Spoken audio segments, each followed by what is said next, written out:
94 साल के George Soros को लेकर आपने आज तक तमाम कनेक्शंस को देख लिया होगा। इंडिया के दरबारी मीडिया जर्नलिस्ट से लेकर हमारे एक्टिविस्ट तक, लॉयर्स से लेकर पॉलिटिशियंस तक, ऐसा कोई व्यापार नहीं जहां सोरोस की छाप नहीं। लेकिन एक कड़ी तो आप भूल ही गए, वो है एकेडमिक्स नेटवर्क की। जी हाँ, सोरोस के एक बड़े दिलचस्प किरदार को आज हम एक्सपोज करेंगे जिसका संबंध एजुकेशन से है।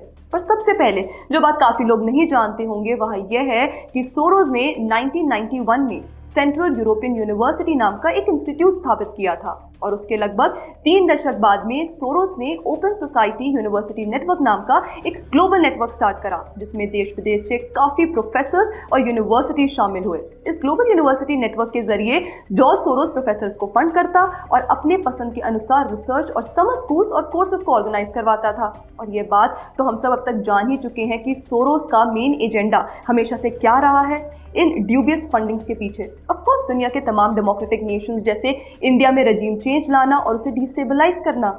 खैर ये बातें तो हम अभी तक करते ही आए हैं, पर आज मैं आपके सामने एक ऐसे एकेडमिक के बारे में बात करूंगी जो है तो भारत की पर काम सोरोस के लिए करती है। नाम है मुकुलिका बैनर्जी का। जी हाँ, आप में से काफी लोग ये बात जानते होंगे कि मुकुलिका बैनर्जी के जीजा प्रोफेशनल प्रोटेस्टर योगेंद्र यादव हैं जो खुद सोरोस से लंबे समय से जुड़े रहे हैं। पर उस कड़ी तक पहुंचने से पहले हम मुकुलिका के सोरोस लिंक को एक्सपोज करते हैं। तो अभी कुछ देर पहले मैं जिस समर स्कूल की बात कर रही थी जिसे जॉर्ज सोरोस फंड करता आया है, उनमें से एक स्कूल की फैकल्टी मेंबर मुकुलिका बैनर्जी हैं। इनफैक्ट ये लंदन स्कूल ऑफ इकोनॉमिक्स में एंथ्रोपोलॉजी के प्रोफेसर भी हैं। ये वही एलएसई है जिसकी स्थापना मार्क्सिस्ट फैबियन सोसाइटी ने की थी और सोरोस भी इसी कॉलेज से पढ़ा है।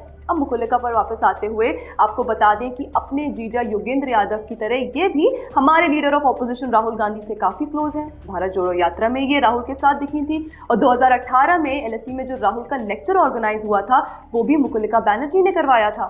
जीजा जी के पद चिन्हों को फॉलो करते करते मुकुलिका बैनर्जी जॉर्ज सोरोस को तो प्रमोट करती ही रही हैं, लेकिन इसके अलावा ये लगातार अडानी पर भी अटैक करती रही हैं। ये है मुकुलिका का अडानी को टारगेट करता हुआ पॉडकास्ट स्पॉटिफाई पे। लोकसभा इलेक्शंस के समय पर भी मुकुलिका बैनर्जी ने इंडियन इलेक्टोरल प्रोसेस पे कई सवाल खड़े किए थे। This year's election is also marred by a great degree of criticism about the manner in which elections are being conducted. इसके अलावा मुकुलिका सोरोस फंडेड रिपोर्टर्स कलेक्टिव के anti India and anti Modi articles को शेयर करते हुए भी दिखी। और हिंदुओं से तो मानो मुकुलिका बैनर्जी को इतनी घृणा है कि इन्होंने हिंदुत्व और भारत को लेकर कई मिस इन्फॉर्मेशन कैंपेन्स चलाए, जिसमें से एक है इंडियन स्टूडेंट करण कटारिया के अगेंस्ट एलएसई में हेट कैंपेन। मुकुलिका बैनर्जी 2017 में कराची लिटरेचर फेस्टिवल में भी पार्ट लेते दिखी थी।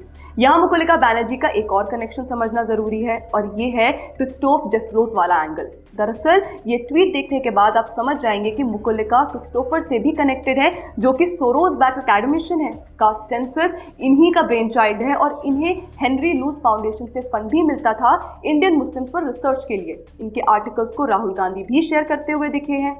तो ये सब क्रोनोलॉजी सुनने के बाद आप एक बात समझिए कि कैसे हर एक एंटी इंडिया नैरेटिव में जॉर्ज सोरोस और कांग्रेस इकोसिस्टम से कनेक्टेड कोई ना कोई धागा मिल ही जाता है। दरअसल व्यक्तियों, एकेडमिक इंस्टीट्यूशंस और सोरोस का बनाया ऐसा मकर जाल है जिसके हर कोने पर बैठे लोग भारत के खिलाफ कुछ ना कुछ कर ही रहे हैं और जिस पर बात करना समय की मांग है। और हम अपने चैनल द पैम्फलेट पर इन लोगों और इनके मकर जाल को एक्सपोज करते रहेंगे। जुड़े रहें हमारे साथ। और हाँ, अगर आपको हमारा कंटेंट अच्छा लगे तो हमारे हर प्लेटफॉर्म को लाइक, शेयर और सब्सक्राइब जरूर करें क्योंकि आपका सपोर्ट ही हमारी शक्ति है।